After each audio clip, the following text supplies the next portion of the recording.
सो hey guys, आज मैं explain करने वाली हूँ कैबिनेट ऑफ द क्यूरियोसिटी के एक और नई कहानी को। तो कहानी की शुरुआत में हम दो चोरों को देखते हैं। ये लोग ताबूत खोलकर लाशों से चीजें चुराया करते थे। आज इन लोगों के हाथ एक बहुत ही अमीर लड़की की डेड बॉडी लगी थी। ये लोग उस बॉडी से उसके सारे कीमती जेवरात चुरा लेते हैं। लेकिन जब वो लोग वहाँ से जा रहे होते हैं, तभी मिसो नाम का एक आदमी वहाँ गन लेकर आता है और उन चोरों से चोरी के सारे सामान ले लेता है। मिसो उस कब्रिस्तान की देखभाल किया करता था ताकि कोई मुर्दों से उसकी चीजें न चुरा ले।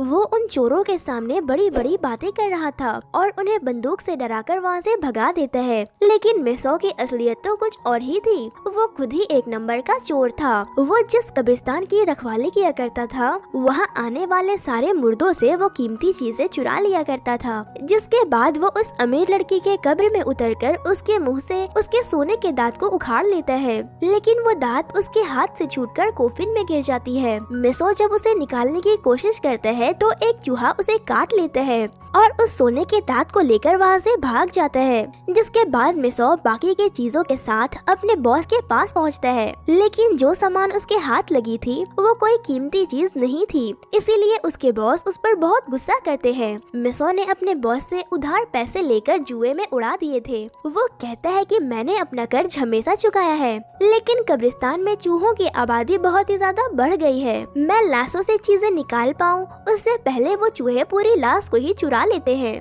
उसके बॉस को उसकी बातों पर जरा सा भी यकीन नहीं होता है। वो कहता है कि चूहे ऐसा कैसे कर सकते हैं, जिसपे मिसो उसे बताता है कि मैंने इतिहास पढ़ा है कि पुराने जमाने में जब कॉटन मैथर सलेम्स में शैतान के पुजारियों को पकड़ रखा था, तो उन्हें जमीन के नीचे एक ऐसी दुनिया मिली जहाँ कुछ ऐसी शक्तियों की पूजा होती थी जिसका नाम लेना भी गुनाह है। लेकिन इस पे उसके बॉस उससे कहते हैं कि वो बस मामूली से चूहे होंगे, मार दो उन्हें। मिसो कहता है कि मैं उन्हें मारने की हर मुमकिन कोशिश कर चुका हूँ, लेकिन वो शैतान चूहे हर बार बच निकलने में कामयाब हो जाते हैं। जिसके बाद उसका बॉस उसे एक हफ्ते का टाइम देता है और कहता है कि अगर तुमने एक हफ्ते में मेरे पैसे नहीं दिए तो तुम कब्र नहीं खोदोगे, बल्कि मैं तुम्हारी कब्र खोद दूंगा। मिसो वहाँ से वापस आकर अपने एक दोस्त के पास जाता है जो कि एक डॉक्टर था और पोस्टमार्टम किया करता था। वो उससे पूछता है कि क्या तुम्हारे पास कोई काम का माल आया है, जिसपे वो डॉक्टर उससे कहता है कि मेरे पास तुम्हारे लिए कुछ भी नहीं है, इस हफ्ते बस यहाँ गरीब लोग ही आए हैं। मिसो कहता है कि मुझे एक बार देखने दो, शायद तुम्हारे गरीब मुर्दों में से किसी ने अपने दांतों में सोना भरवाया होगा। डॉक्टर उसे वहाँ से जाने के लिए फोर्स कर रहा था। तभी मिसो उसे एक ड्रग्स दिखाता है, जिसे देखकर डॉक्टर तुरंत मिसो को लाशें देखने की इजाजत दे देता है। मिसो लाशों के पास जाकर उनके मुंह को चेक करता है। एक के बाद एक वो कई लाशों को देखता है, लेकिन उसे किसी के मुंह में भी सोने का दांत नहीं मिलता है। तभी मिसो को वहाँ एक और लाश दिखाई देता है, लेकिन उसका दोस्त उसे वहाँ जाने से रोक लेता है क्योंकि उस लाश का पोस्टमार्टम नहीं हुआ था। लेकिन मिसो जबरदस्ती उस लाश के पास चला जाता है, जिसके पास एक नहीं बल्कि बहुत सारे सोने के दांत थे। मिसो उसके दांत को निकालने लगता है तो उसका दोस्त उसे रोकने की कोशिश करता है और तभी उस डॉक्टर का सीनियर और उस लाश की फैमिली मेंबर उसे देखने वहाँ आ जाते हैं। लेकिन वो डॉक्टर और मिसो वहीं पर छुप जाते हैं। ये एक बहुत बड़ा शिपिंग मर्चेंट था। उसकी वाइफ अपने बेटे से कहती है कि हम तुम्हारे पिता को उनके सारे पसंदीदा चीजों के साथ दफनाएंगे। रात को मिसो जब अपने घर आता है तो वो प्लान करता है कि जैसे ही कल रात शिपिंग मर्चेंट की डेड बॉडी को उसके घर वाले दफना कर जाएंगे, वो चूहों से पहले जाकर उसके दांत निकाल लेगा और उसके सारे कीमती सामान भी लूट लेगा। अगले दिन मिसो चर्च में जाकर मर्चेंट के डेड बॉडी को देखने लगता है। तभी वहाँ उसकी वाइफ आती है तो मिसो उससे कहता है कि मेरा नाम मिसो है, मैं उस जगह का रखवाला हूँ जहाँ इन्हें दफन किया जाएगा। जिसके बाद फादर और मर्चेंट के सारे लोग उसे दफन करके वहाँ से चले जाते हैं और जब रात होती है तो मिसो उसके कब्र को वापस से खोदने लगता है। तभी उसे ताबूत में से चूहों की आवाजें सुनाई देती है। वो जैसे ही ताबूत खोलता है तो वो देखता है कि वो चूहे मर्चेंट के बॉडी को लेकर जा रहे थे। मिसो सोचता है कि अगर इस बार मैं खाली हाथ लौटा तो बॉस मुझे मार ही डालेंगे, इसीलिए वो उस सुरंग के अंदर चला जाता है जहाँ से चूहे लाश को लेकर जा रहे थे।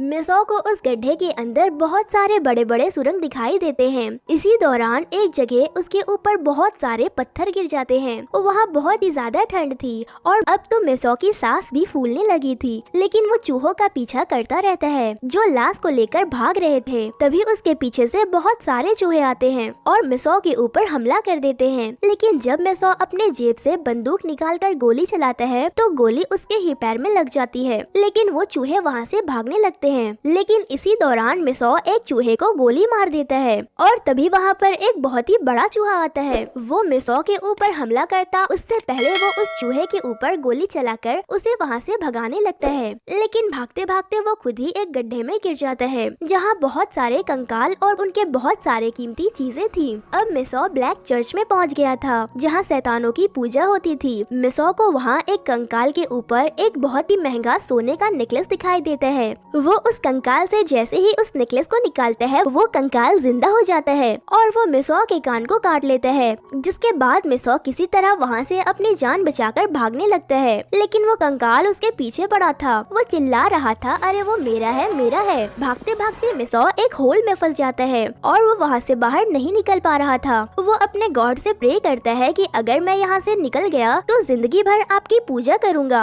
इतना कहते ही वो होल से बाहर निकल जाता है, लेकिन उसके बाहर निकलते ही उसके एक तरफ वो मॉन्स्टर चूहा था और दूसरी तरफ वो कंकाल था। वो चूहा मेसो को मार पाता उससे पहले उसके ऊपर एक बड़ा सा पत्थर गिर जाता है और वो चूहा वहीं पर मर जाता है। लेकिन वो कंकाल मेरा है कहकर अभी भी मेसो के पीछे पड़ा था। तभी मेसो को एक गड्ढे से रोशनी आता हुआ दिखाई देता है। उसे लगता है कि वो वहाँ से बाहर निकल सकता है, इसीलिए वो हिम्मत से काम लेते हुए आगे बढ़ता है। लेकिन जब वो वहाँ पहुँचता है तो वो रोशनी एक कॉफिन से आ रही थी। ये उस आदमी का कॉफिन होगा जिसे अंधेरे से डर लगता होगा, इसीलिए उसके चाहने वालों ने वहाँ लाइट का इंतजाम कर दिया था। जिसके बाद मेसो रोने लगता है क्योंकि अब वो वहाँ से बाहर नहीं निकल सकता था और उसके पीछे मेरा है कहने वाला वो कंकाल भी पड़ा था। इसी तरह मेसो वहाँ से निकल नहीं पाता और बहुत से चूहे वहाँ आकर उसे जान से मार देते हैं। मूवी की एंड में हम वापस से उन दोनों चोरों को देखते हैं जिन्हें हमने मूवी की स्टार्टिंग में देखा था।